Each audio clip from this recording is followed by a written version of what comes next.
G'day guys, my name's Indi Clarke. I am a proud muddy man on my father's side and a proud ladle man on my mother's side.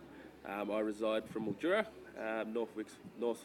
northwest Victoria, but I was originally born in Melbourne, but grew up in Mildura, and it's a great country right on the river, and I'm also the youth and community engagement facilitator down at Mallee District Aboriginal Services. This is a role that I really love, and for me at the moment it's probably the perfect role. I get to work with my community. It's giving back to the community. Some people that have done great for me, it's ultimately the best thing to give back to those guys. So I look after everything from our mentoring program, our volunteer program, our cultural awareness program, work experience, and our emerging leaders program.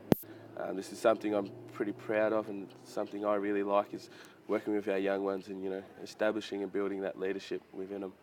I think that too often we're done by the negative stereotypes that are around Aboriginality, and I think that we need to push the note on being Aboriginal is an amazing thing. Through that comes our resilience, comes our power, and comes our leadership. And it's the positives that come through that, not the negatives. And that's something I try to promote to the kids and promote to our community, and it's something that I think ultimately we should live by. Our greatest fear is that we are inadequate, but we are powerful beyond measure, and I think for Aboriginal people that's what we are. So that's something that holds me pretty steady.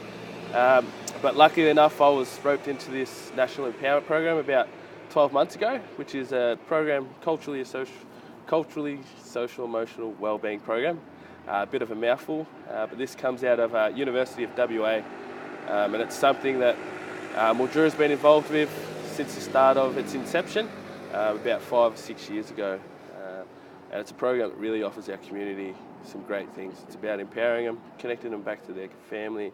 It's just about that history, finding stuff that we don't really know sometimes, and it's quite scary. It's about finding our identity again, and something that's really rewarding for the guys that do it. And it's a program that builds them up but doesn't drop them off at the end.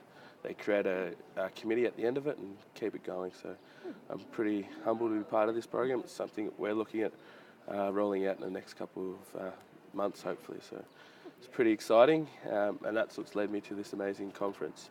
I think that the worst thing is that mental health is something that touches us all.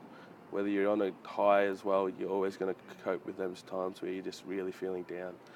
I know myself, I deal with feeling overwhelmed way too much, and something that I look to my family, look to my mother, I look to my best friends to just get stuff off my chest. But some people don't have that, and we've got to provide those opportunities for those guys. And suicide, that is just something that touches everyone's life, and that's the worst thing, is that it's something that we all know too much of.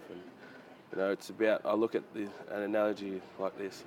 This conference is like a big rock getting thrown in the pond, and everyone that's here is the ripple effects. It's what we make of it after it, and hopefully we can all go back and create these programs and help empower our communities to be stronger. We don't want to see suicide anymore. It's not going to be an easy road to tackle, but it's a stepping stone.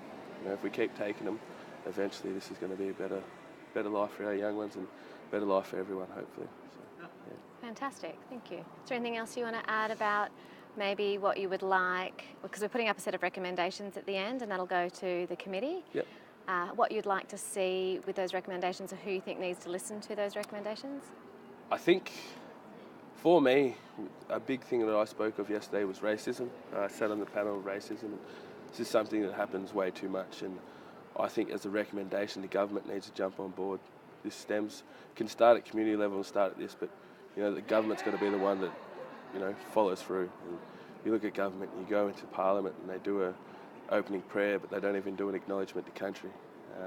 For me, that stems right there. That's where it starts.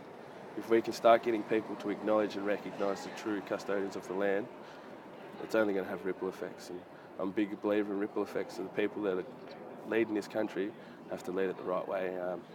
And I'm pretty passionate about youth having a voice. I think that the youth, we've got a voice to be heard, and what we have to say is valuable. So it's all about making sure that we're at the table as well. I agree. I mean, I'm no longer considered youth, but given that we have such a high proportion of our mob that are under the age of 25. I think it's about 50%, isn't it? Yeah, I know for Victoria, we count for 50% of the Aboriginal population. So you're losing 50% of the voices if you don't have young people at the table. Exactly.